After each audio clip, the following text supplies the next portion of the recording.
Nick Doherty, Alton Plemons, Hovercar. What's up? Hello. So glad to be here. Yeah, Thank you thanks for being on. Thank you Of for having us. course.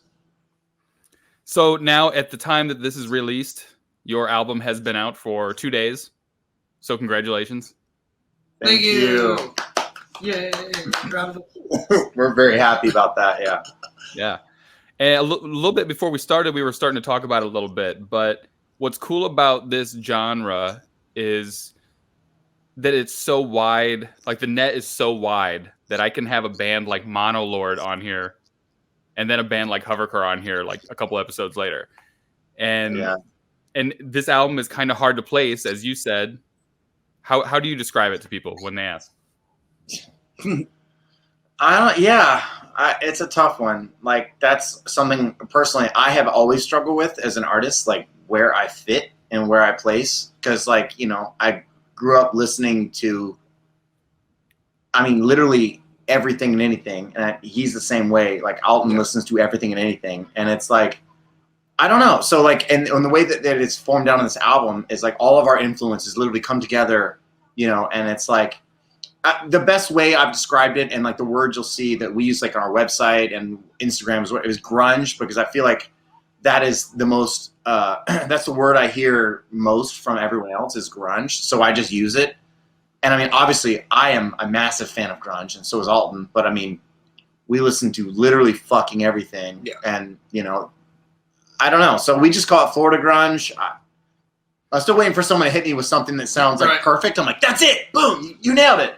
We heard swamp grunge once, which I thought was a rad compliment. Like, fuck yeah, Florida's a swamp. And grunge, I don't know. So, I don't know. What would you describe it as? Like, I feel like it's just, there's so many different genres in the album to where it's just like, the best way for me is like, it's just a rock band. It's a rock album. Because there's a little bit of everything. It's rock, yeah. You know, there's dynamics, it's loud, there's distortion, but then there's also nice little soft parts. But rock is so boring. Like, to say I'm a rock right. What do you so even, boring. I mean, what is rock even? What is rock? I don't know. I don't know. It's just music. I don't know. Yeah. Does that hit for you? Like, because you heard it, you got a private listening link. What do you think? Yeah. Well, to me, and from the start, the first time I ever reached out to you, I heard Arcade Girl and then Cult Leader later. It just has, to me, like this real like 90s vibe, but like describing it as like a 90s thing seems disrespectful, because implying that it's 90s is like implying that you're just doing something that was done 30 years ago, which is not really accurate. Yeah, so I hate to describe it that way as like a 90s thing or a 90s rock band or anything like that. But what's cool about the 90s is that it was like dark lyrics and lyrically and image wise, but like it was in this fun little like upbeat rock package. And that's the vibe that I get from your music a lot too, is that like if you look at the lyrics, and I'm not really a lyric guy, at least first, like I just listen to the vibe first and then kind of go lyric second. But like it has some dark undertones, but it's in this fun like rock package. So it's like it really does give me 90s vibes, you know? No, I dig that. And for me, that resonates huge, because like I think what's funny, right, is like so many people, like, I clearly obviously love the music of the 90s, but like imagery is everything for me. Like I went to school for graphic design for a little bit, and like David Carson, like you probably know, you were a graphic designer, right? Like you're an artist. Like, he did like 9 Inch Nails and did Ray Gun Magazine, and like I think he did some work with Trans World and Trans Skate and stuff like that. And like, is like just that vibe, and The Crow, like the movie, like Jesus fucking Christ, like, you know what I mean? Like, yeah, it's just a whole vibe, and the way, like Fight Club, the way it was filmed, and like just the imagery, the tones, like the saturation, like, I don't know, the typography, like the music, like the style, the chokers, like, I don't know, everything just like fucking just resonates with me, you know? Like, even imagery wise, it's like, it's amazing. And honestly, tone wise, my opinion, fucking kill me, you know, sue me, is like, I think, you know, tone was like, 70s, sure, but man, the 90s really fucking peaked, and like, that is tone. Like, that's what it's supposed to sound like. That's what it was all building up to. It's like, that's it. That's how loud it can be. That's how fucking wild it can be, you know?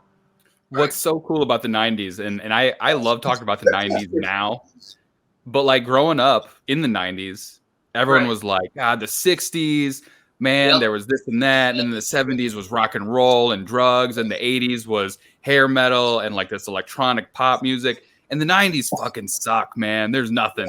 And living through the 90s, you're like, yeah, I guess that's true. I don't know. And then now looking back retrospectively, you're like, the 90s was everything. It was like this mix of just everything. There was all these different races and all these different genres and all these different like influences. Like what other era could you have like fucking the Macarena on the radio next to like Kurt Cobain, next to fucking Poison, next to fucking like all this shit going on?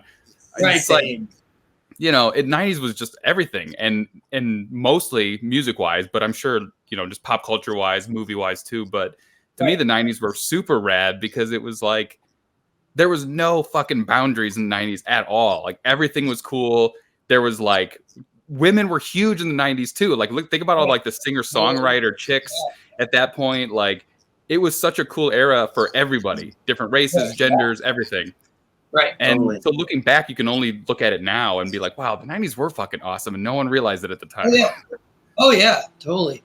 100%. No, 100%. Yeah, it's a massive influence for us. Yeah. And who knew? Like, you know, like I remember like the commercials and like everything imagery. Like the fucking, I was walking through Target the other day and like those fucking super soakers, the yellow and the green ones. Yep. They were like reselling those things. It was like fucking $40. So I'm like, get the fuck out of here. Like those things were like being thrown around like fucking candy corn, like in my neighborhood, you know? Like, yeah.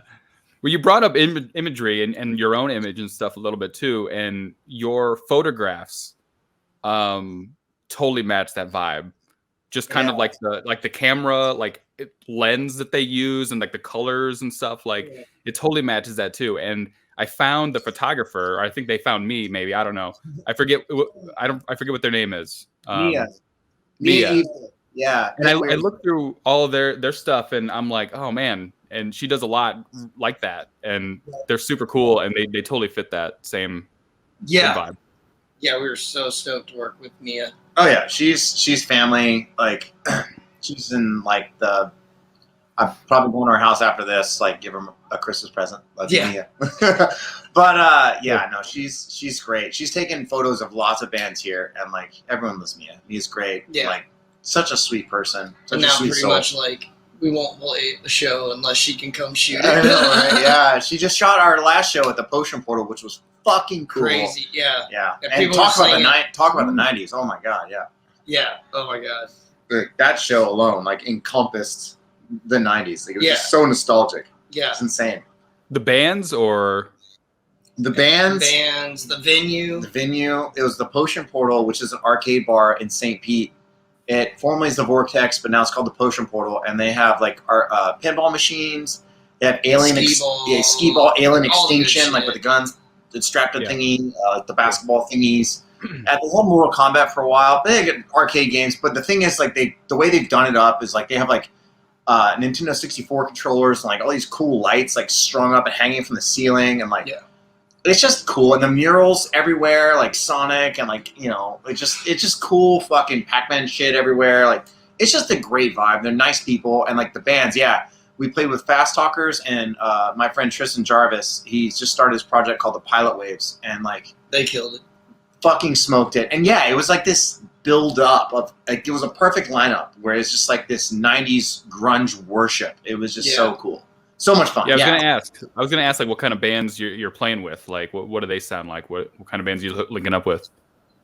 Well, I mean, like my favorite band to play with right now is definitely this band Razor and the Boogeyman. Hey. They just they're just raw, loud.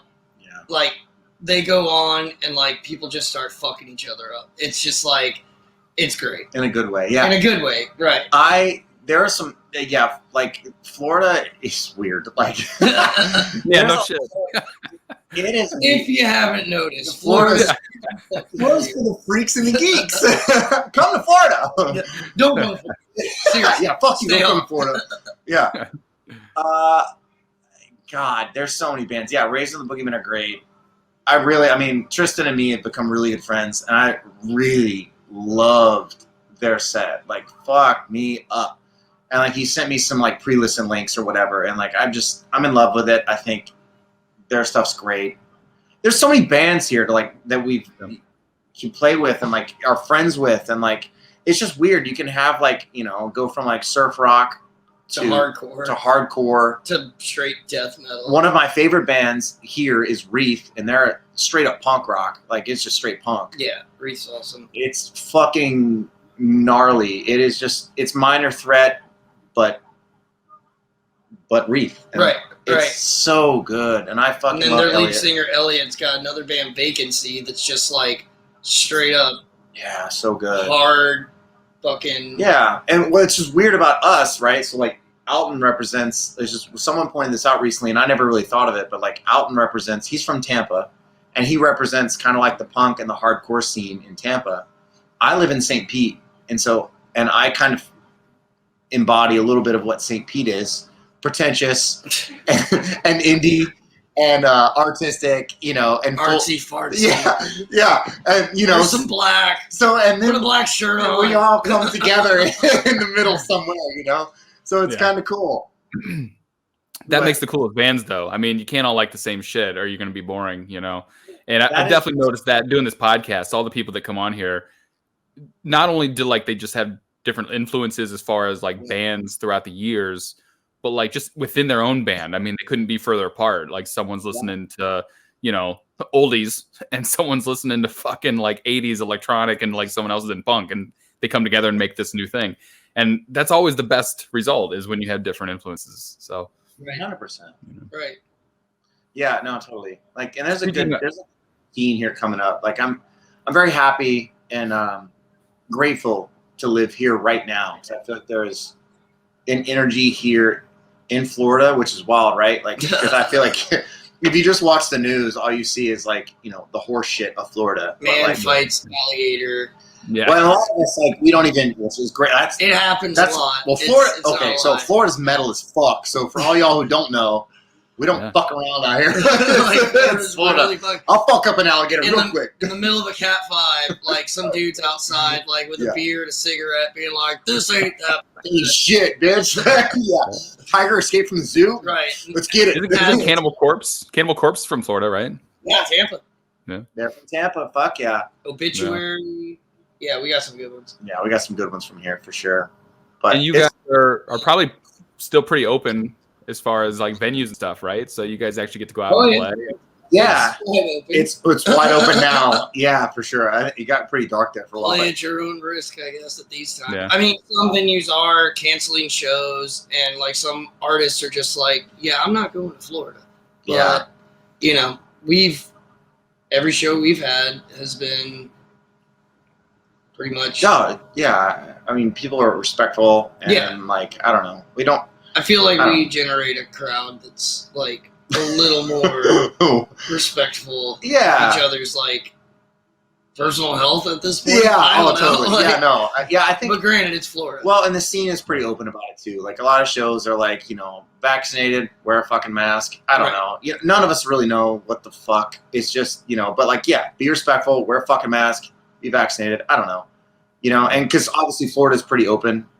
But like, and I think but the scene is pretty vocal about like, hey, like, be cool, like, don't be a dumbass. Yeah, don't be a dumbass. Please don't come here and like fucking spread some shit to. If you're sick, stay the fuck somebody's home. family members. You know what I mean? Like, fuck. You know what I mean? Like, obviously you're taking a chance just being out in general, but like, just be cool. I don't know. Right. That's pretty easy. I think it's an easy thing to just be fuck cool. Yeah. Be nice. Be nice. Yeah. Be cool. Be vaccinated. Right. I don't know. Touchy subject. Well, speaking of influences and stuff on your music, you brought up like Power Trip a couple times, which is again like a perfect example to me of like the wide range of people's influences and how it comes out in people's music in a strange way, because you guys don't sound like Power Trip in any sort of way, but like this song is called "Suffer No Fool." I tell them like before every show, I'm like, dude, just like. What's it called? Introduce every single song like you're Riley Gale. This is a slow jam. It's called Lose It. He never does it. No, I lose my voice. My voice is sensitive. I'm a diva. You lose your voice. I'm screaming. Yeah. Well, I was gonna ask why didn't you start a more like power trip type band? But maybe that's why. I cannot sing like Riley Gale, which like Riley Gale, like R.I.P. I don't give a fuck. Yeah, R.I.P. Like I don't fuck what anyone says. Like Riley Gale, like when you hear him, I think it's Manifest Destination on his on the live in Seattle. Intro on the drum. Oh yeah! Like God fucking damn it! When he lays in, you're like, the control he had of a crowd like, too. Oh yeah, just insane. And the lyrics are amazing. Like his voice is powerful. Like it's where.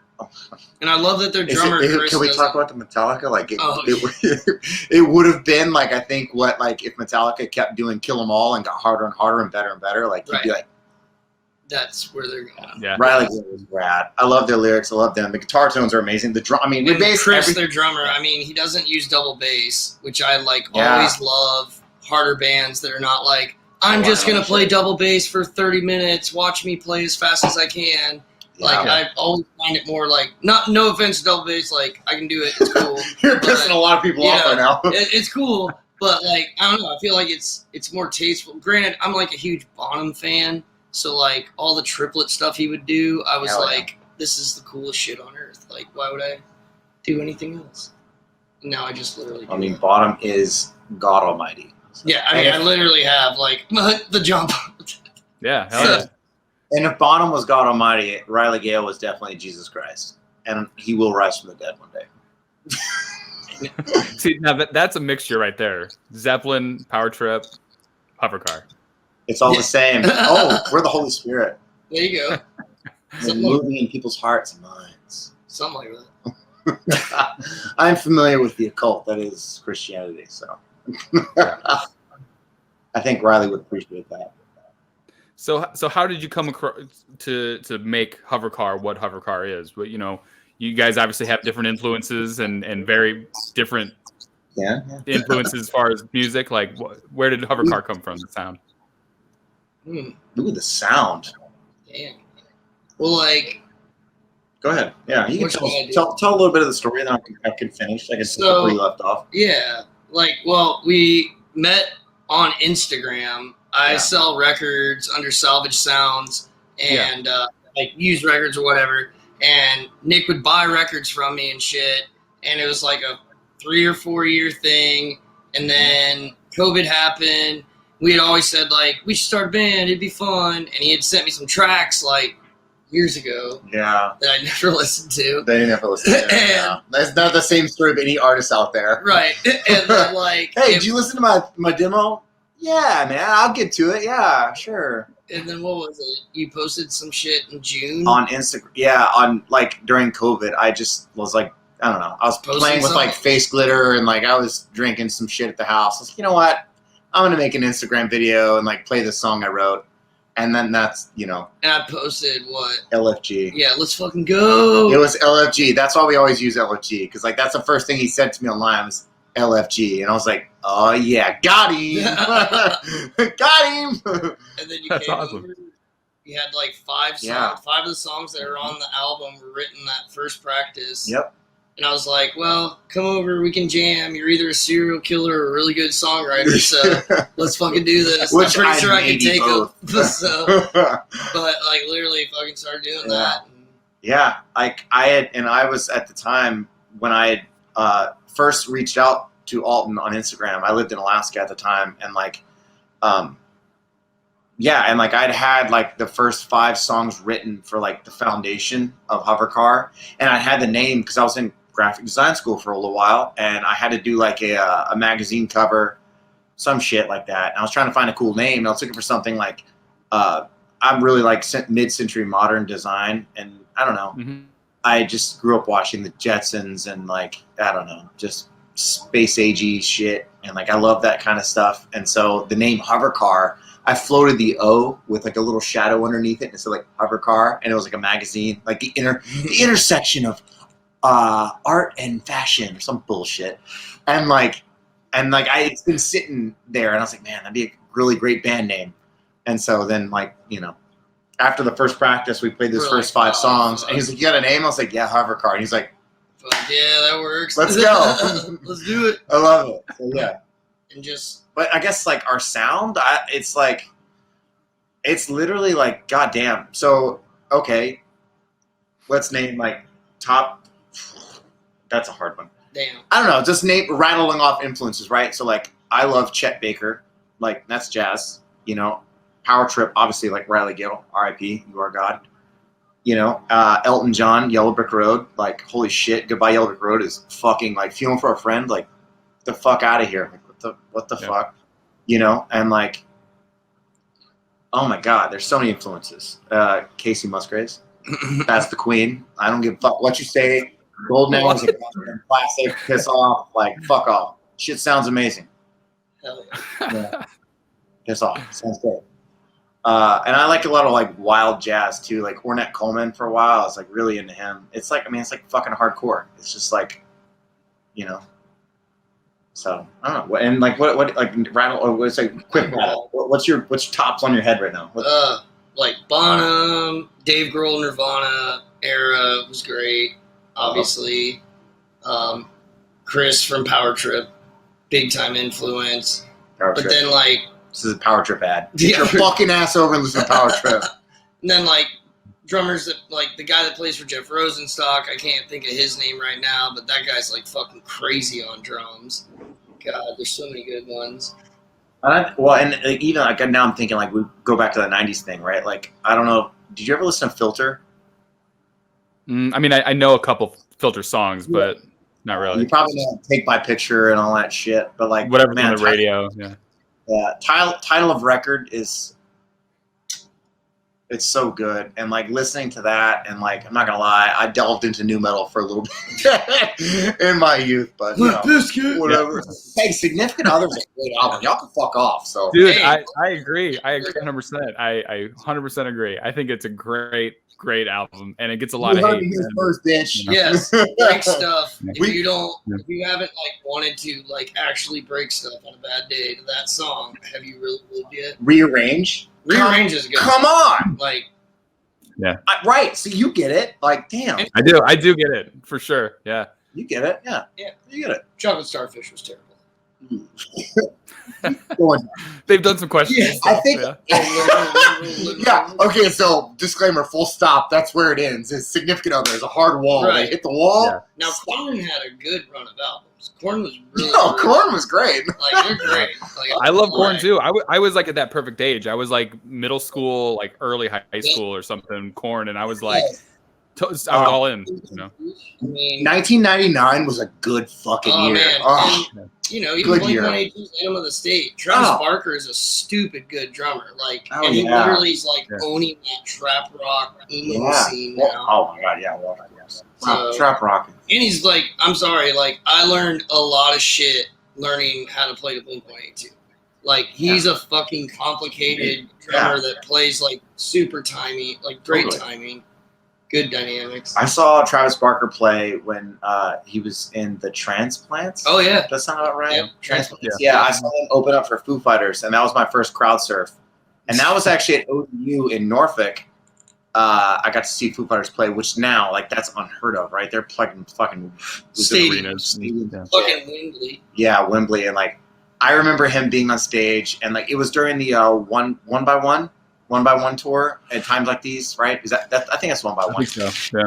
Yeah, and like, he was up there talking about how he got pulled over on his way there because he had a bong, and he had like a bong like sitting in the passenger seat and shit. And it's like, it's just wild. How it all comes fucking full circle. But Deftones is another one of those bands of that time where I didn't even really like the Deftones because they only played Change on the radio like all the fucking time. And I'm like, I don't know. It's kind of weird. It's kind of like depressing. I'm not super into it. But they were opening for Korn, and I went to go see Korn. Oh, and what? They're passing around a blunt in the crowd, and I'm like, all right, I gotta stand here through Deftones, so I might as well hit this thing, right? It completely changed my perspective on Deftones, and I've loved the Deftones ever since. Well, it's like with Marcy Playground. Like everybody knows Sex and Candy, but that album that Sex and Candy was on is like there's like that Saint Michael song.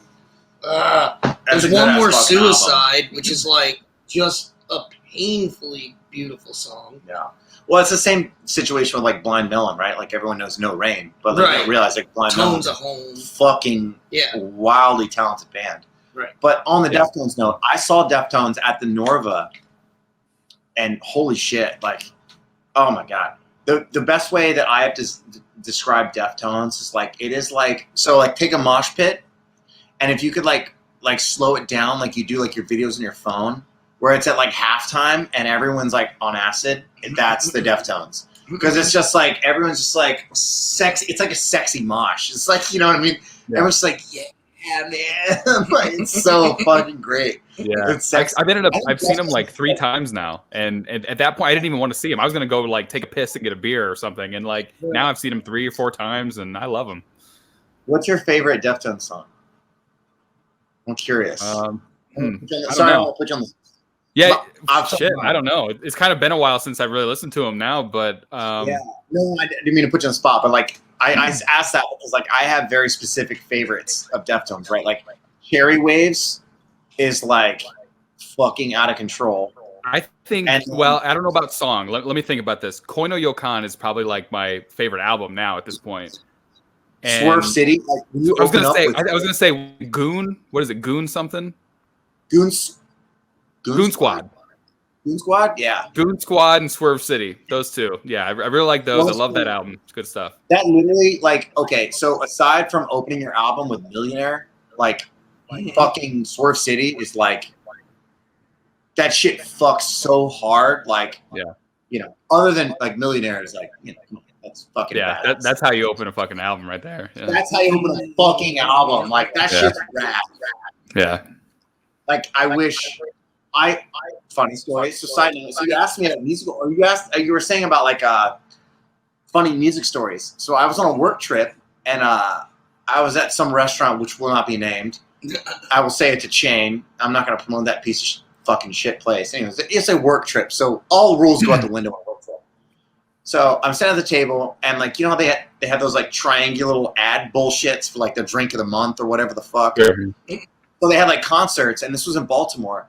And I look down, I'm there with like 10 other coworkers, and I see that Queens of the Stone Age is playing, and I'm like, oh, cool, right on. When is this? And then like I'm like, oh fuck, that's tonight. And then I read the time, like, holy shit, that's like 2 hours. I literally pulled every string I could and fucking got a driver, drove 30 minutes away, didn't have a fucking ticket, scalped one, which swiped my credit card on some person's phone, like. You know, what the fuck? It worked. I got in front row. But, oh, yeah. They opened with Millionaire. And, I mean, oh, my God. And it was St. Vincent, too. Like, St. Vincent opened for them, which St. Vincent fucking thumps. And the coolest guitars. Like, great tone. And then, yeah, they opened with Millionaire. I mean, that drum part. I mean, come on. Like, what the fuck you want? What else do you want out of music? Like, right. So, Queens are like... Queens of Stone Age are like my favorite band, and hell yeah! I've seen them like three or 4 times now too. The first time I saw them, they opened up for Rage Against the Machine in Alpine. It was in Wisconsin. It was like Alpine Center. It was like Rage Against the Machine's like kind of reunion thing that they did years ago. Yeah. And we were up in like this like hill, all covered in mud. It was raining that day, and I mean I had drank a lot. I barely remember seeing Queens of the Stone Age.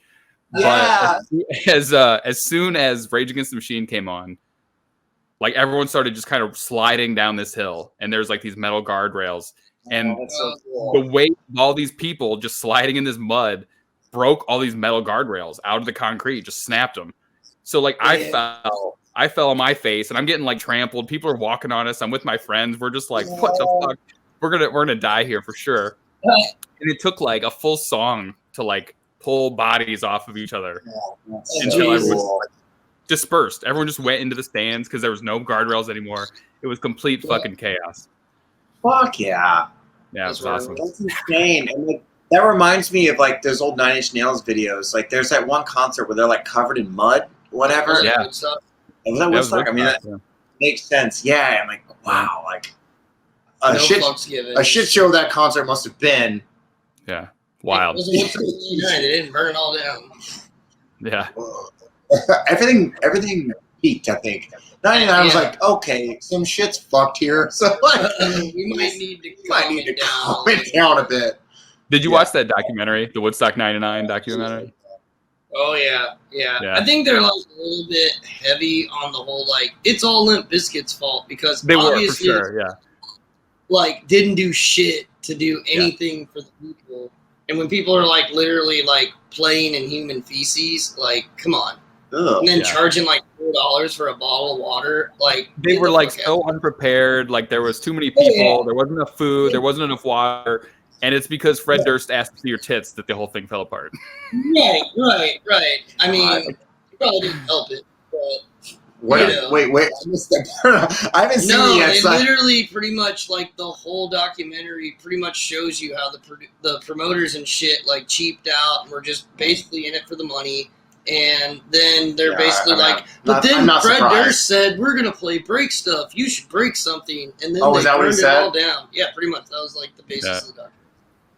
Well, when your lyrics are, I think, what is it? I'm going to take a chainsaw to your ass wall.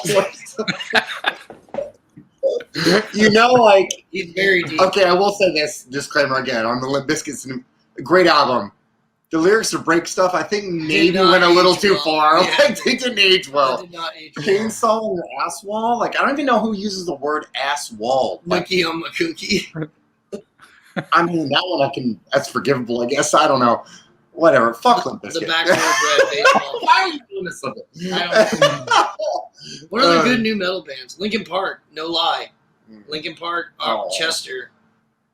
R.I.P. That was a brilliant fucking song. And great friends with Chris Cornell, who is also God above in heaven. Like Temple of the Dog. Okay, so better vocalist, Leigh Stanley or Chris Cornell? Well, all right.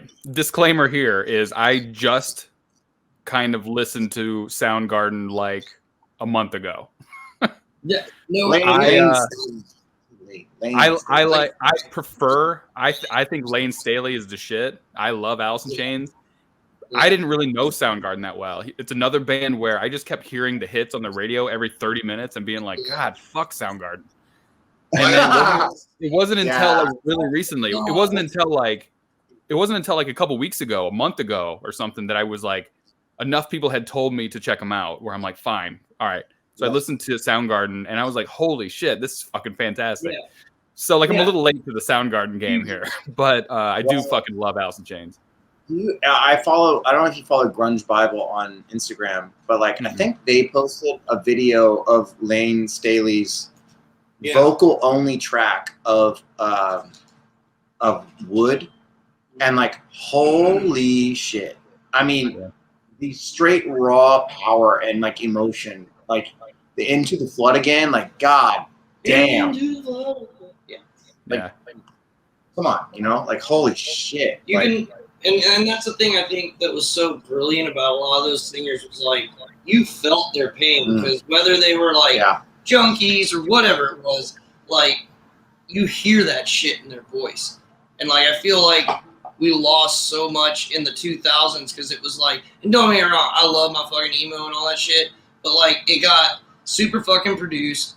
I mean, you got to the point where in the like 2010s they were using program beats like blast beats and shit to put in like different kind of whatever core songs, and I feel like a lot of the heart got lost. Yeah, in a weird way, because like Kurt Cobain, like singing those screams with like Drain You and stuff, like that's just raw fucking pain. Well, and even I don't know if you saw this, but Butch Vig talking about Something in the Way and how like they recorded that, and it was literally Kurt was so fucking frustrated because Butch made him sing it over and over and over again. He's like, "Fuck this!" He grabbed his guitar and sat by he was just sitting on the couch, right?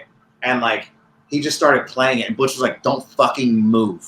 And then just got all the microphones, put it around him on the couch, and like, that's Something in the Way. And then Dave Grohl was like, it's not even in time. He's just fucking strumming, and he's like, I don't give a fuck, play to it. And he's just like, lagging, because it's like, it's just him on the couch, you know? And like, can you imagine that like, you're such a prolific songwriter, and your voice is so, like, you're singing something so fucking emotionally charged, that like that song's played on the radio, not to a clip, not to anything. That Right. shit's played on major radio stations, and it's Kurt Cobain laying on a fucking couch with a cheap guitar, and all they did was process the shit out of it so it sounds louder. That's all they did. It's just like, can you imagine like having that much emotion charged into your music that people fucking listen to your couch song Right. on major radio? Like that to me is like, And not even to sound pretentious, but like we went in when we recorded our album with our amazing producer, mix master, Nathan Doyle at Voyager Records.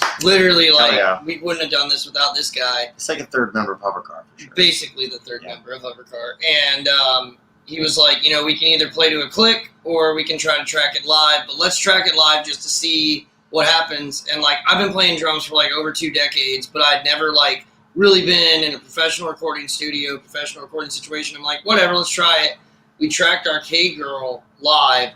That one did take like 16, 17 takes of me playing it. Yeah.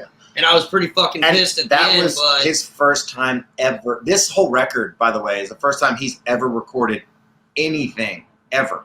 Like this scale. Like so, which I think that's a fucking wild, right? Because like no click, nothing, come in as a fresh drummer, like. Yep.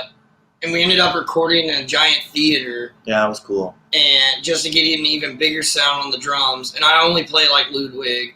And now I have like a sick pair of fucking Ludwig Vista lights that I now have. I even got the snare separately, but I finally got it. And it's like my dream kit. But I used like a 86 Ludwig rockers that I'd found on like Facebook Marketplace, stripped like the crappy wrap that was on it. So it was just like clear wood.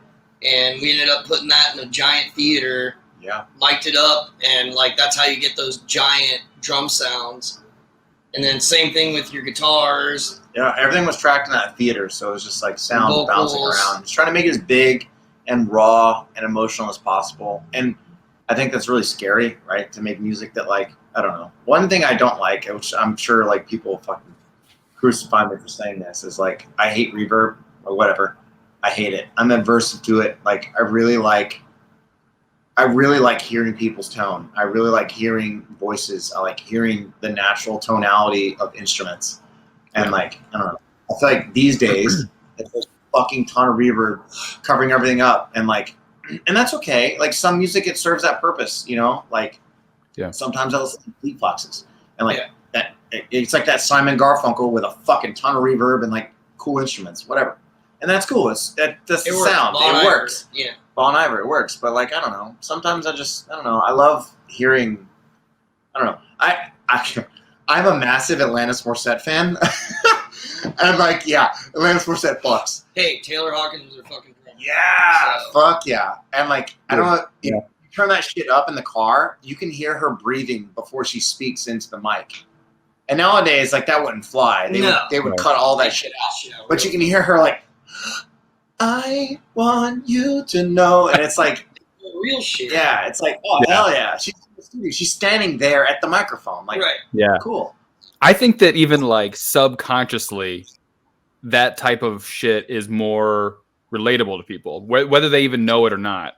Like, I think that when you hear good music that's like electronic or overproduced or whatever, you go, oh man, I really love it. But there's something about hearing like the raw shit. And we talked about all these guys in grunge. I mean, you know, that's pretty fucking raw. It's Lane Staley and Chris Cornell and Kurt Cobain. And I think the reason all that shit resonated so much is because it felt that way. And people, even subconsciously, were like, this connects with my brain for some reason. This is me. Yeah.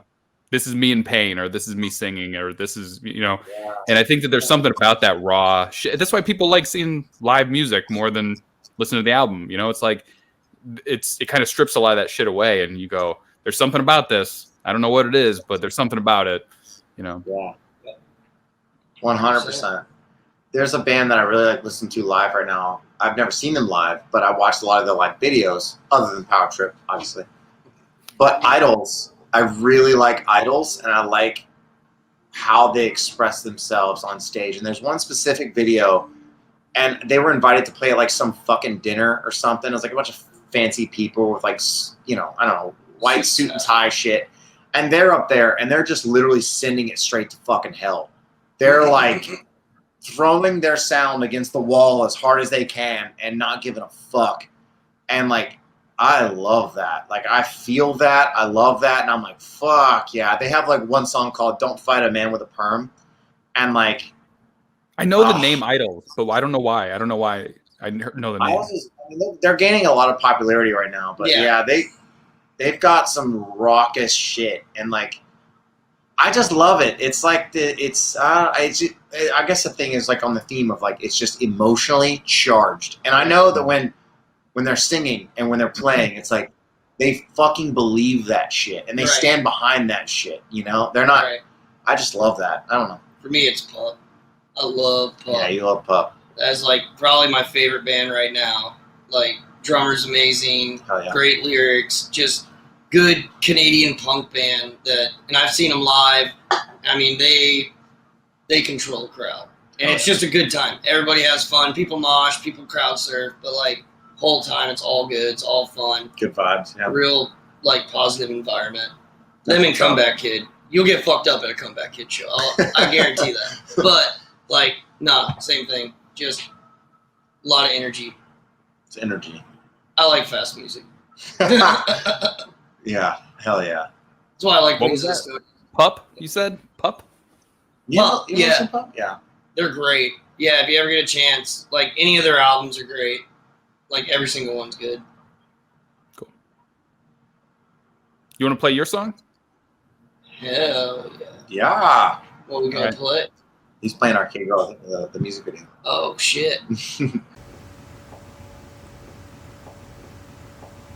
Arcade Girl, take 2.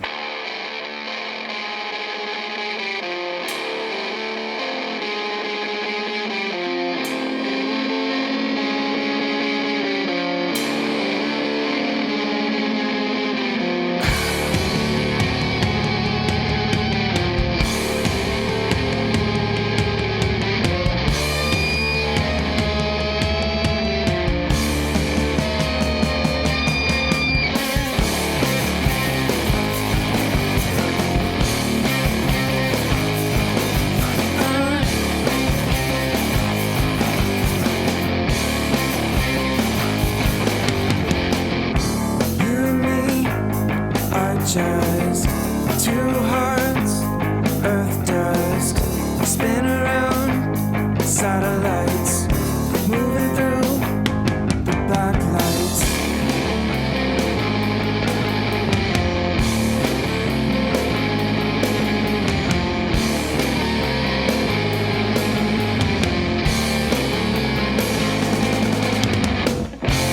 I'll play your game.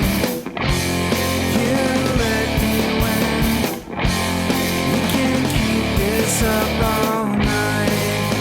Oh, Arcade Girl. Arcade Girl.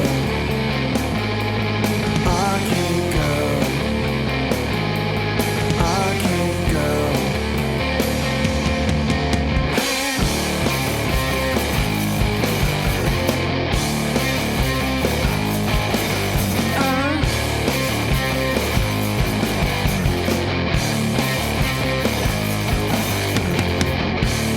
Your lips, black line, goth queen, sapphire, punk chick, I'm sick. I wanna take a ride, just a little hit. I'll play your game. You let me win. We can keep this up all night. Oh, Arcade Girl. Arcade Girl. Arcade Girl. Arcade Girl.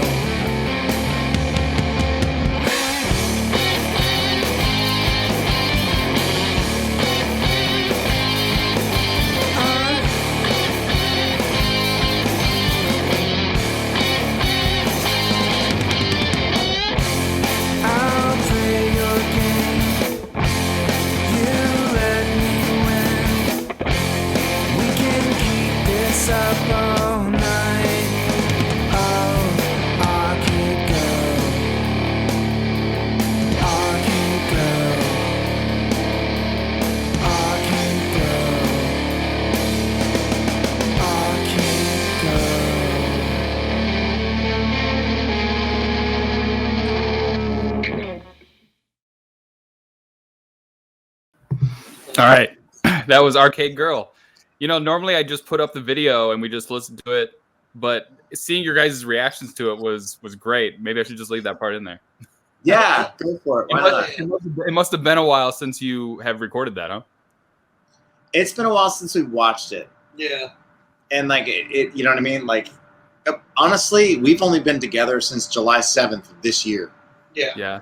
Like, when we've actually the first time we actually met physically. And played anything. So that's like I can't count. Was that 7 months? 6 months? 6 months? August, September, October, November, December. 5 months. It's like 5 What? months. 5 months. Yeah. Oh my god, We've yeah. been a band for we started recording the album. We were a band for 2 months. Yeah. We've hit the ground running. I'm That's wild. exhausted. That's crazy. I mean, We're exhausted. I never hear stories like that. Like, there's never a we've been together for 5 months. Here's our album and our video Well, story. And the truth is, we're both dads. We both have full-time jobs. Yeah. We don't have, a bunch of time to bullshit. Yeah. We have a little Yeah. Tascam, digital recorder. I've made it a fucking point of, every practice, we record everything. And Yeah. then we upload it, name the tracks, upload it to a Google Drive. That way we can both download it to our phones, listen to it all week. And by the next week, we have, a really good fucking idea of what we're doing. And then and now we're at the point where, we know exactly where each other's going. Live, we feed off each other. Yeah. And That's true. it's just you'll be I got a song. Here's a shitty recording on my phone of me playing it with a guitar, acoustic guitar. I'll listen to it for a day or two. Maybe listen to up to the chorus and be all right, here's a beat, and record it on the digi and Yeah. let our producer hear it. And Yeah. he'll be fuck yeah, we can Let's go. work with this shit and onto the studio. So when we go to the studio, it's now it's 1 or 2 takes on drums. Yeah. Guitar's done, vocals done, bass done. It's a good we put a lot of work into this. Our practice room is right there, and it's very tiny little hot space. And we even before this podcast, we practiced because we haven't practiced in 2 weeks, and we played through 6 songs that are brand new that are the next ready album. for the next album. Yeah, it's Next album needs one more song. yeah, we I think we're gonna do 8 songs on the next one, but we're already focused on the next one. It's just one of those things. We don't have time to waste. The word we always use is cosmic. It was Yeah. cosmic that we came together. It's cosmic that we've met. It's cosmic timing. It's cosmic that we're on this podcast. Our Right now. family, everything is just cosmic. It is just timing, Yep. timing, and it's we're just so fucking happy to be doing this. Yeah. What a gift! What an opportunity! So grateful, and to do it with people that you love and care are your about. friends. Yeah. It's everything. Literally, not to get too TMI, but my wife got real sick with the flu, got got It's a good sent to story. the ER, Well, not a good and I was really tired. I had to be up for work at 4 a.m. She's watching. Yeah, my wife's in the corner watching right now. She's trying to not be embarrassed. But I love you, Karina. Literally, I'm freaking the fuck out because I'm it's now 8, 9, 10 o'clock at night. I had to basically drop my kid off with my mom and be watch my kid. I got to take my wife to the emergency room. And I'm how the fuck am I going to get to work? And literally, Nick's I got you, dude. And I have to be up at 4 a.m. Nick was at my door at 4 a.m. Fucking watched my kid for me because my kid's on winter break. And literally fixed my fucking kitchen sink faucet that was low water pressure. Who the fuck does shit like that? Work, and that's work.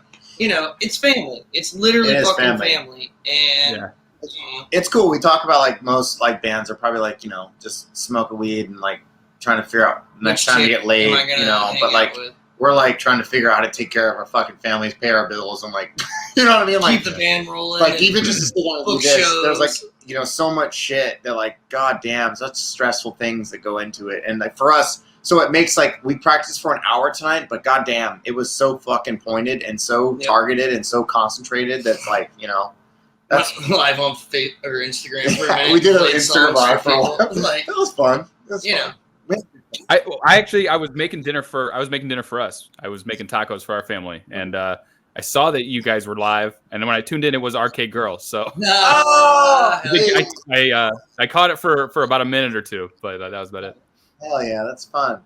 That's a fun song to play right now live because that's the one that people most are people singing it too. people are singing They're it, and screaming that goddamn, shit. as an artist, That that's whole- that's everything, right? Like, goddamn, that's like the Person Portal show. Like, I had to be up for work at like cool. 3 o'clock, and then we had a show at like we played at 10:30 that night. Yeah. I'm fucking tired as shit. Like running on Celsius energy drinks, like barely making it through to halfway through the set, and I'm like fully out of energy. We play Cult Leader. People are singing it, and just like it's nuts. Whoop. Yeah, it's like, all right, let's fucking go. Let's do this. What a cool. So here's a question. Here's a question for you.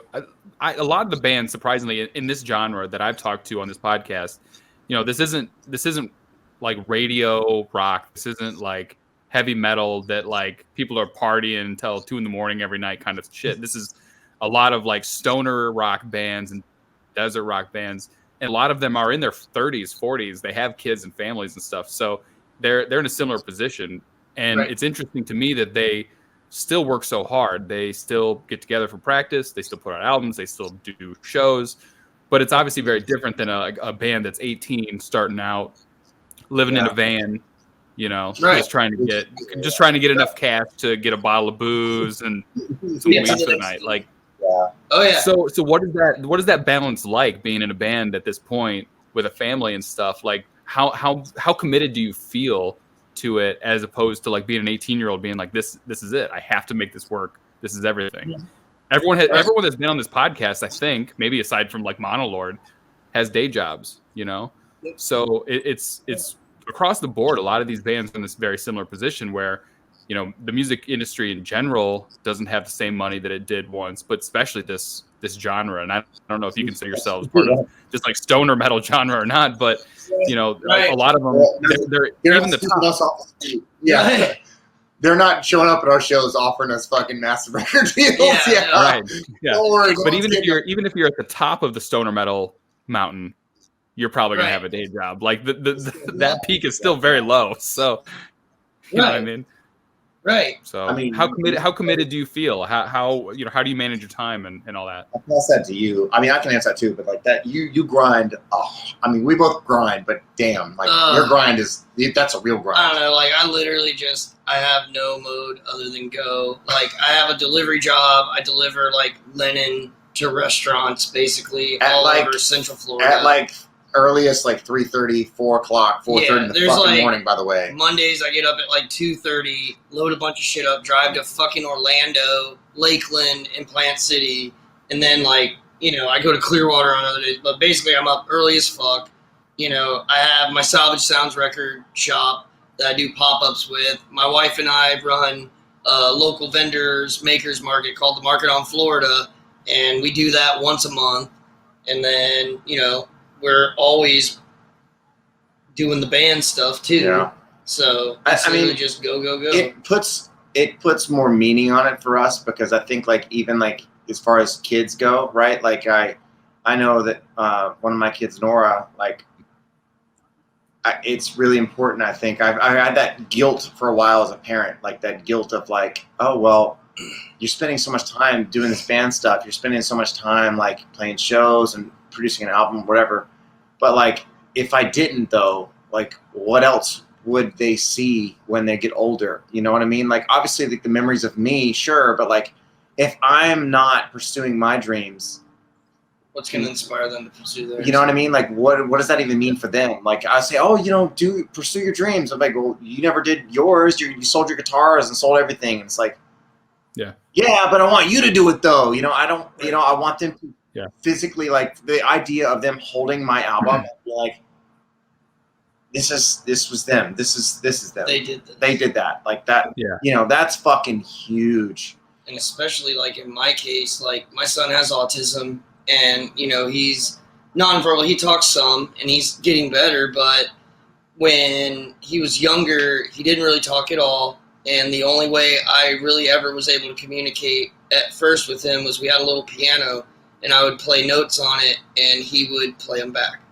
And like, wow, for us, like we practice at my house because it can be difficult, and it's easier if like Nick comes to me. And the funniest thing is like we always know a song is good when my kid starts like pacing back and forth and just having a good time. And like he loves it, like loves the music, It literally calms him down. Yeah. If he's not trying to create a one-man circle pit. But Yeah. you know, like for us, especially That's for me, amazing. the band's like incredibly therapeutic in so many ways because it's like, no lie, life is like really fucking hard most days. Very hard. And Yeah. for me, when I'm on stage or just practicing with Nick, it's like it's freedom. It's that release. I think I saw the coolest thing, like our last show. Like I looked back at him and we were playing like one of our harder songs.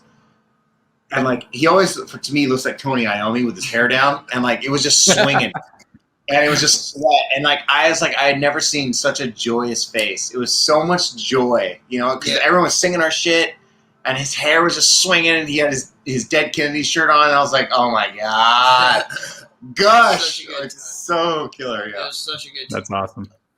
Hey, speaking of kids, I was listening to your album again today, just kind of preparing for this.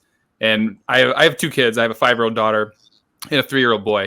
And he came up to my office today while I was listening to it. I was doing some work. I was listening to the album. And he came up, and he always likes to ask what I'm listening to and whatnot. And he sat on my lap, and he goes, "What's this song called?" He's 3, so, you know, as I could hear that. I could understand that. You might not be able to. And I said, it's called Levitation. He goes, "I like this song." the kids love Hovercar. Good. Yeah. Kids ain't gonna lie to you. Like a kid's not gonna tell you like, No. oh yeah, like they're not gonna. Kids don't give a fuck about your feelings. He definitely lets me know. He definitely lets me know when he doesn't like shit. I'll play like metal and stuff in the car, and he'll be like, "No, whatever this is, no." And he goes, "I like this song." So you got a fan at least of Levitation in him. Hey, that's awesome. I'll take that all day long. All day. Yeah. Put on some Power Trip on. They'll change his mind. Suffer no fall. Why are we like this, Nathan? Why are we like this? Execution. No, it's the part where he goes, "Swing of the wow." Yeah, like, that's it, dude. Done. Period. Sold. Done. They played that You have my show, soul. That House of Strombone. Oh. Fucking YouTube show where they For the next 30 minutes, I'm really glad this isn't my living room. It's like hell yeah. Hell yeah, Riley. Let him have it, baby. I'm sorry. Power Trip. It's a cult. It's a cult, really. And literally, Nathan's like, "Hey, you should totally like listen to this band Power Trip." He was wearing a Power Trip shirt when we were recording Arcade Girls drums, and I'm like, "Oh, Power Trip, like I've heard of them," and he's like, "Yeah, man, they're really fucking good. You should probably listen Next to thing it." you know. And literally, that's like all we listened to for like the entirety of recording that album. It's a little ridiculous, yeah. Yeah. I'll admit. It got crazy.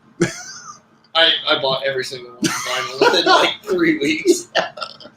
Oh god! Like, I listened to a little Power Trip today. In preparation for this, I listened to a little Power Trip. It's a cult. Welcome. My wife hates Power Trip. Yeah. My wife's like, "Don't play that shit around me. Oh my I can't stand screaming. Your son screams all the time. I don't want to hear that I know. shit." My partner Yeah. had enough of Power Trip, and I'm constantly preaching the gospel. I'm like, hey. So have you heard of Power Trip? Well, you guys want to do Real or Fuzzed? Yes, all day. He might not know what Real or Fuzzed What does is, that but mean? yeah. I right. might have to Buffalo one more time. Did you? Okay. And welcome back. He's back. I'll watch. No, Real or Fuzz, you're playing. Oh. All right. So the game is called Real or Fuzz. I'm going to show you 10 album covers. Some of them are real. Some of them are made by me. They're fuzz. They're fake. But they're all ridiculous. Where are so my you're going to tell me which is which. Oh, bitch. Where are my glasses? Right there in front of you. Oh, okay. That one, 100% fake. This one's called Thank You for the Dove. No, 100%. And it is 100% real. Shut the fuck up, dude. I got you. Shut the fuck up. Yeah, this is real. Mike Adkins, Thank You for the Dove. Damn. That could be a metal cover. No. Like a fucking like. No way. Yeah, you could just like. Oh. Thank you for the Satan. Make sure you ask me that question too, by the way. What will make a great metal cover? Because I got some answers. Yeah. This guy. I do want to ask you that. I thought about that. Yeah. Maybe like Ozzy on this one, and like Missing a Head Ed the Bird, maybe that. Okay. Yeah, that's what I'm saying. Like, I really thought that was fake. Why did I think it was fake? I think it was a type, right? Like, the type does not look right. I That mean, picture. Yeah. It's just, Yeah. like, it's just... well, he's going with the whatchamacallit down there. That's fucking... Oh, I didn't see that. I didn't look hard enough. Yeah. I own a lot of records. Fuck me. I'm bummed. Okay. This one's called Girls Night. Friday night, Saturday morning. Girls Night. How many times can you put night? That looks like me after fucking emo night. It's me before and then me after. Yeah, that's accurate. Girl. That looks real. Fake. I call fake. If it's fake, Fake. that's cool as shit. Fake as fuck. This is fake as fuck. This is Fuzzed. Hey! I got one. One for one. Yeah, 1 for 1. 1 for 1. Oh, that's real. Ooh. The Philanderer. If you made this, You're the only one. you did really good with today. this. Okay, the Philanderers. I'm just saying real because that. All I know is they look fucking cool as shit. I want to hang out with them. Like those fucking pants. The stance. Why do they all have the same stance? Okay, I'm gonna call that real. This is Fuzzed. Oh, I made Really? Really? Oh, that's a good. Yeah. You did a good job. damn. Where'd you get that picture? That's like 60. that. This was an ad for bell bottoms, and it had a cool name too. It said "For whom the bell tolls" across it. Oh, that's fucking Fucking metal. Hell yeah. Yeah, For whom yeah, the pretty bell. awesome. Oh, that's fucking rad. Hell yeah. And they all look so nice. I should have known. Like, what the fuck? Okay, Right. That's gotta be that's Jimmy gotta Bohorn. be real. Is it in? I think we're both real on that one. Jimmy Bohorn and I don't. What the? What? The, yeah, 12 It's real. I mean, You think he made an album called "Is It In"? I mean, All right, it's this is fake. real. You're right. yeah, I told you. No, so there's a record store in town, Bananas Records, and they do a ridiculous album cover. I think of the day, Yeah. and so this Oh, shit really? doesn't faze me. Like, Yeah. I've seen Oh this shit. shit! You're just like, what the fuck is going on with the world? Yeah, seriously, there's some wild Is it shit. in? Wow. Is that what There it are is? some wild ones. Maybe, but I don't know if it's okay. So I guess deeper. Oh wow, wow, Bend over. Have a go. that is fake, false, not even real. It can't be real. And if it is real, If it's real, it can't it's be real. gotta No, be I'm real. no It's real. real. It's not It's real. real. It's not fucking real. it's real. It's not fucking real. Please don't tell me this is real. This is Fuzzed. Oh, I don't even know what's first now. thank goodness, because I don't want this to exist. I can't. It just can't exist.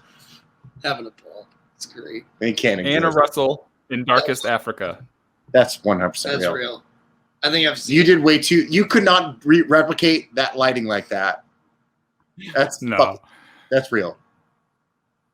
this is real. I swear to God, I've seen this buying records. Wow, that is fucked. What the fuck? It- Wild. Yeah. I can't even.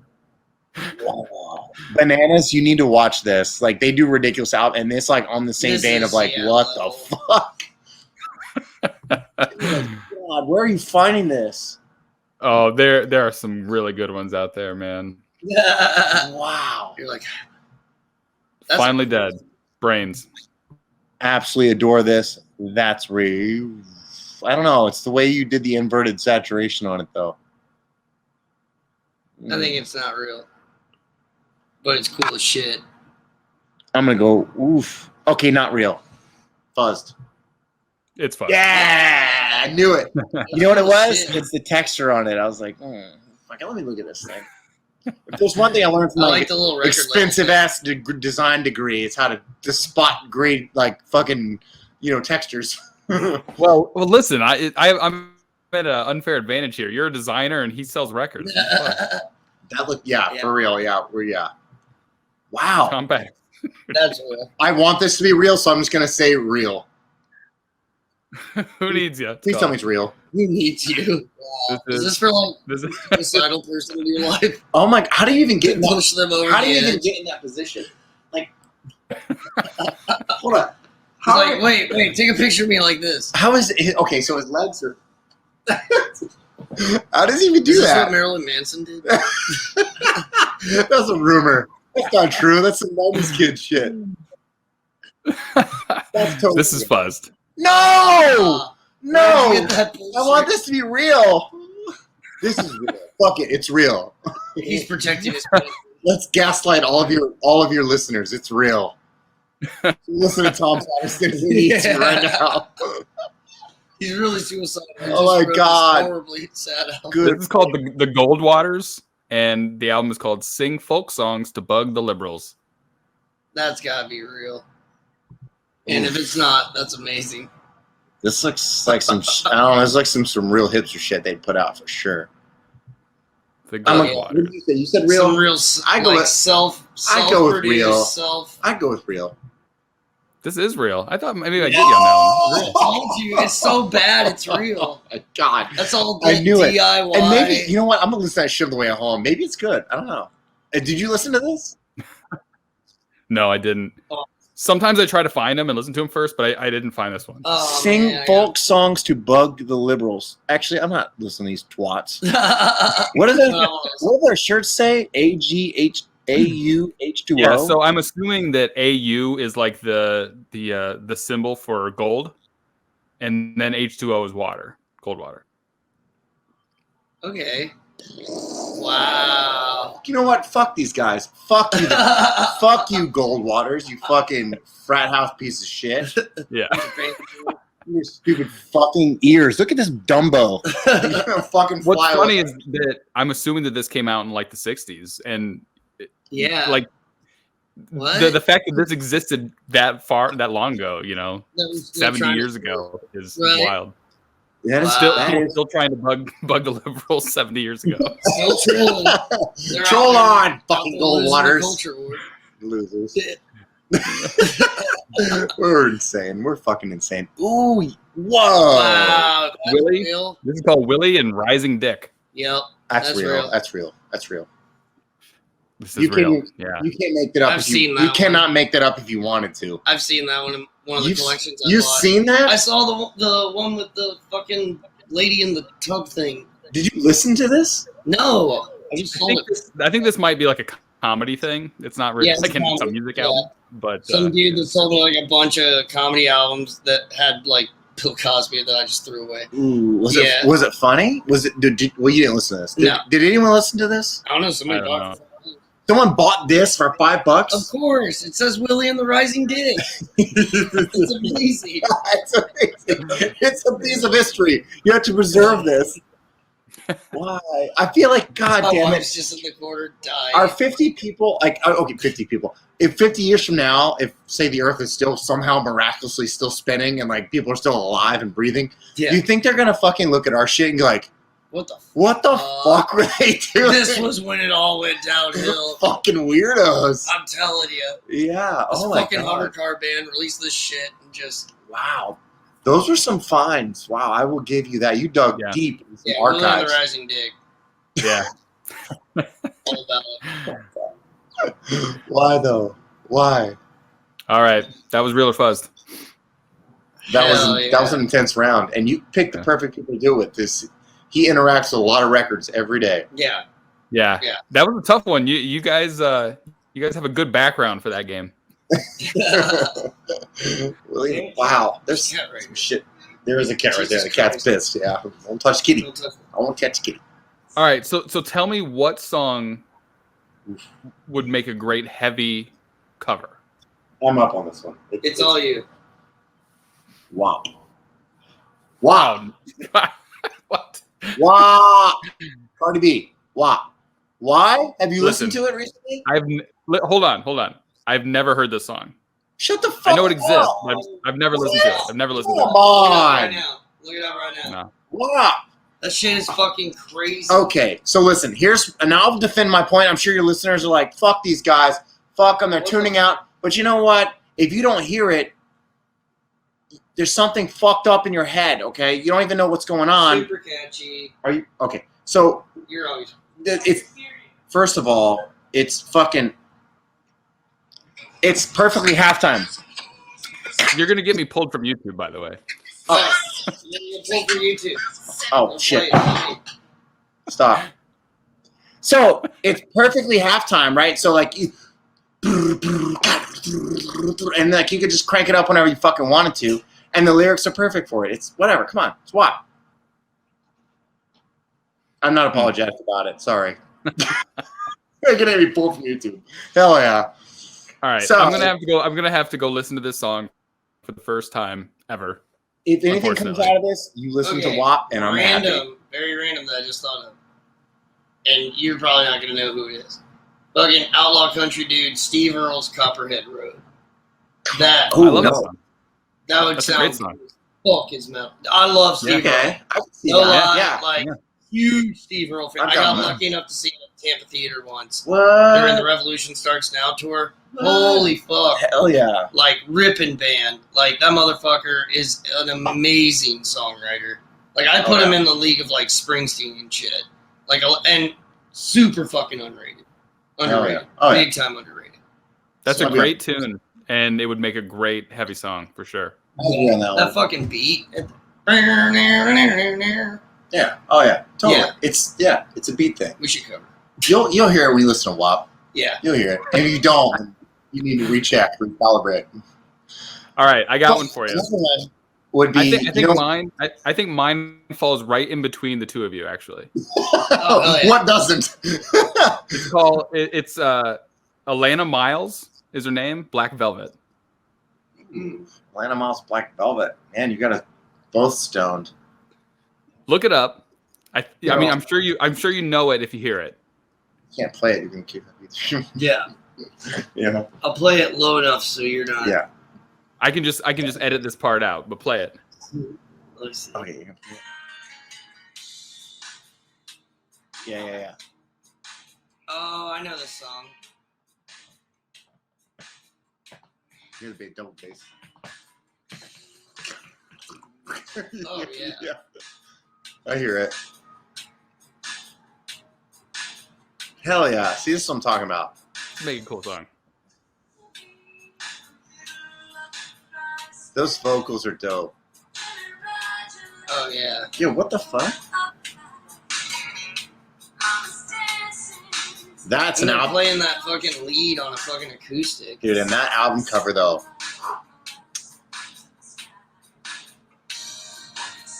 I'm down on this. Yeah. I remember the chorus. What is like? Where did you? Is this popular? I heard this song like 10 some years ago. Yeah. Oh, and even back then, I was like fucking great. Yeah. Oh yeah. Oh yeah. Okay. Yeah. I just had never listened to like I guess the rest of the song. I'm at a Supercuts or whatever, and I hear like.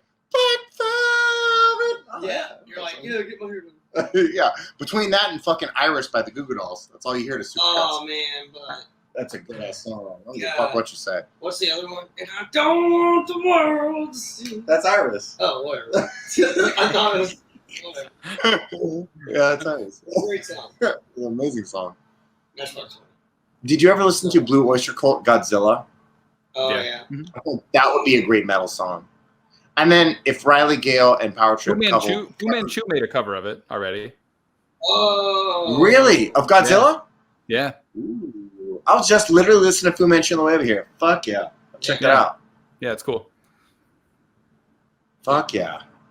I've not heard that. Because I love Blue Oyster Cult. You guys ever do any covers? Not yet. I think we played once in the practice space. I think we fucked around just being stupid playing like Juicy by Lizzo. Or Juice by Lizzo.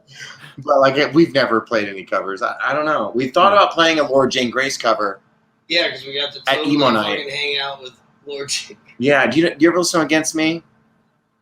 Or ever? I've heard a couple tracks. That's about it. Yeah. Yeah, we got to work a Laura Jane Grace show a couple weeks ago, and we thought about at emo night playing Black Me Out, but it never materialized. I don't know. It's just I don't know. I don't know if we'll ever will or won't. It's just we're so wrapped up in what we're doing, and like our lives are so busy. Like I think, or for me, I guess, it's tough for me to even like focus, even think about a cover. It's just like because you know what I mean. It's just like you're trying to get the song. Yeah, it's like I don't know. That's so much. That's so interesting about you guys, though, is that you have only been together for 5 months, and a lot of bands practice or like kind of just kill time or whatever, like on cover songs. And you guys haven't even done that in the 5 months. Like you think that that's where you'd be starting, and you wasted no time. Went right into originals, right into recording, right into music video. Like, I mean, you just like you cut out years of most bands. Right. Lives. We're getting the ground running. Yeah. It's like we don't have time. Like that's the best way. We literally don't. Like it's just every bit of time is borrowed time, and it's time between everything else. You know what I mean? Right. That's what our time is. It's time between everything. Yeah. And like, so that for us, it's like, it has to be super concentrated. It has to be focused. It has to be like, if you have the time to make the post, you make a post on Instagram. Yeah. Like usually after shows, you're so tired. I get home first, so I'm always like on Instagram, sharing everybody's stories, thanking people, all that stuff. And it's just both of us are like picking up the slack and making sure that like all the shit gets done, that shows get promoted, all that shit. And I don't know, it's a good team. It's a yin and yang, and it works really well. I think people forget that too with like bands, right? Like, I mean, you can play music, whatever, but like, I don't know.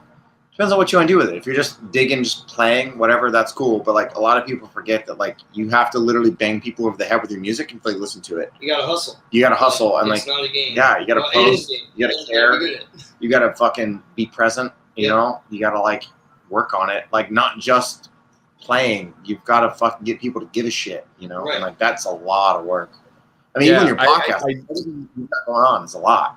It's work. The episode that I just posted today was with Jad Schickler, and he's the CEO of Blues Funeral Recordings, a great record label, and he's been around like stoner metal genre for 20 years. And we were talking about it, and it's like it's not enough to just be in a band and ask a record label to do all the work for you. Like you have to be marketers now. You have to be talented musicians, write good music, and be good marketers too. Like it goes hand in hand these days, and there's no exception. I mean, if they're going to sign you, or if Ripple's going to sign you, or any of these labels are going to sign you, you have to know what you're doing on social media. You have to be active. You have to try. You have to give a shit, and you have to put forth some effort. And that hasn't always been the case. Right. When it comes to playing live shows, let's be real. What is a venue looking for? They're looking for your draw. How many people are you going to bring into their venue that are going to drink their alcohol?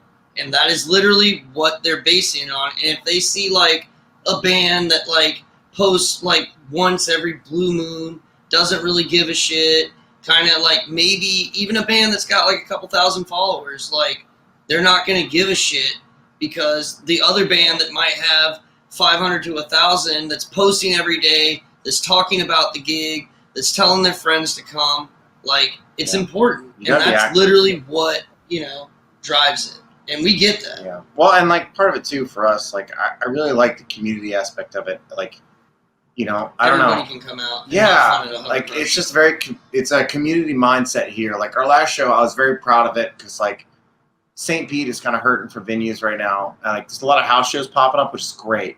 But like as far as like bar venues go, it's kind of slim pickings.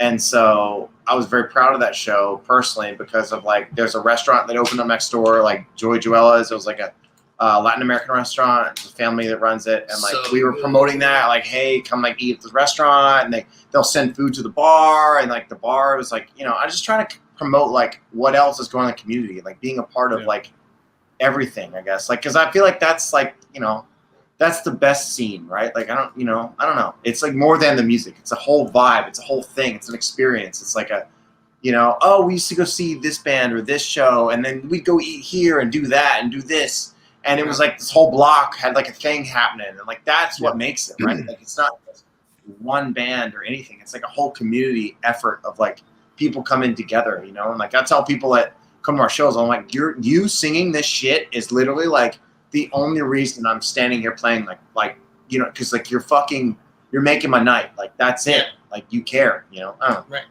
So like when we played emo night, and there's like what?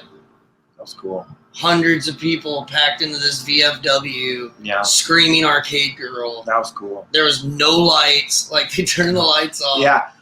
I told them to turn the lights off, and they didn't have because it was at a VFW, and the VFWs here. I don't know what that is like nationwide, but the VFWs here are like the hub of like punk rock, hardcore, emo. You know what I mean? It was like my hometown show. Yeah, it was your hometown show. Out. And I told them to turn the lights off, which was a mistake because like they had no stage lights. But I was like, whatever, fuck it. We'll play in the dark. We're here. Let's play in the dark.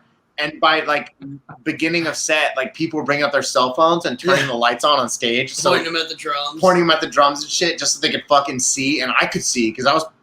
It's like I got Visualites. These are clear acrylic. I couldn't see shit. And I'm like, what the fuck am I hitting? I was playing so many wrong notes, but it sounded cool. It was like fucking rock and roll. Oh, it was the way you set the sound, but you would try too hard to make it sound that way. But I genuinely couldn't see my fucking fingers, so it sounded cool, you know? And the best part of the whole show is like people are like moshing, having fun, and then you see like everybody stop, and this is like in the middle of a song, and like 50 cell phone lights turn on, and then all of a sudden the kid stands up with like some fucking glasses, like I found them, and then they all start immediately like going fucking crazy again. Yeah, it's like, oh no, that was interesting, cool. Keep it up. Hey, just to wrap up all these stories in one story, I was at a Limp Bizkit show in Chicago. Hell yeah! And this is like my first year of college or something like this. This is a long time ago. I went and saw Limp Bizkit like the Metro in Chicago, and you know, like it was one of those shows that is a small venue, especially for a band like that. It was really small, and everyone was just kind of like bouncing in this wave, and you didn't really have any control over it. And I lost a fucking shoe. I lost a fucking shoe. And I'm like, fuck. And like my dorm room was like an hour and a half away. Like I had to like walk, like, you know, I had to like take the L to Union Station and then take a hour-long train ride back to my dorm room. And I didn't have a fucking shoe. So like 4 fucking songs later, all of a sudden someone's like, hey, I got a shoe. And I'm like, that's mine. And I got it back. Community. Bad Religion. Last story. I was at Bad Religion a few weeks ago with Alkaline Trio, and I lost an earring. That shit fell off in the pit, and fucking earring. Literally, like 20 minutes later, some dude, we're in the middle of a fucking circle pit. Hey, is this yours, man? Like, it's cracked, but I think it's yours. And I was like, oh my God, thank you. And I gave him a hug. Circle pit. We're just, thanks. Yeah, man, thanks. You know, right back to fucking hell. It was so cool. Yeah. It's like, oh, you're so sweet. Yeah, that's awesome. People are good. Yeah. You know. Sometimes, yeah, it's pretty cool. Sometimes we're good. No. All right, so you know this is gonna post after Christmas, but you know we're a couple days away. You got any Christmas plans? Oh man, I don't want to do anything. I'm tired. I'm tired. I just want to hang out, eat food, right on, hang out with family. Hit Spaceball.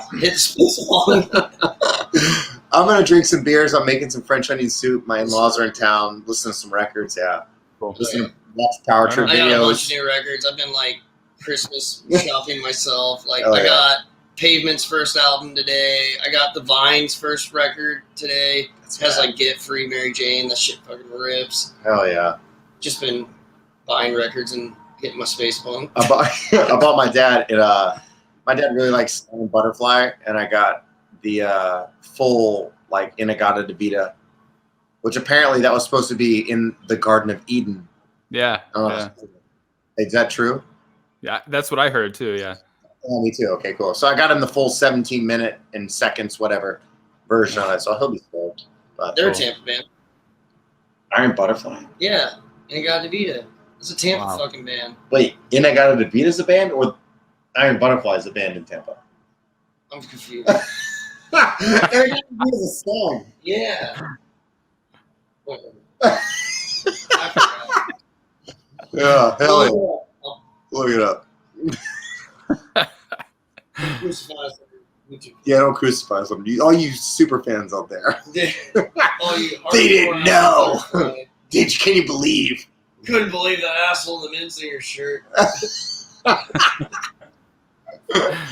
Well, I appreciate you coming on the podcast. I loved your album. I hope everyone checks it out. It's out now when this drops. So right on. Yeah. Thanks for being on here and congrats on the cool album. Thank you. Brian, Thanks you're for the best. having us on. Yes. This was so much fun. So much fun. So happy Right that on. you had us. Cool. Let's stay in touch. Yes. Totally. 100%. 100. Call me. Don't Later. Bye.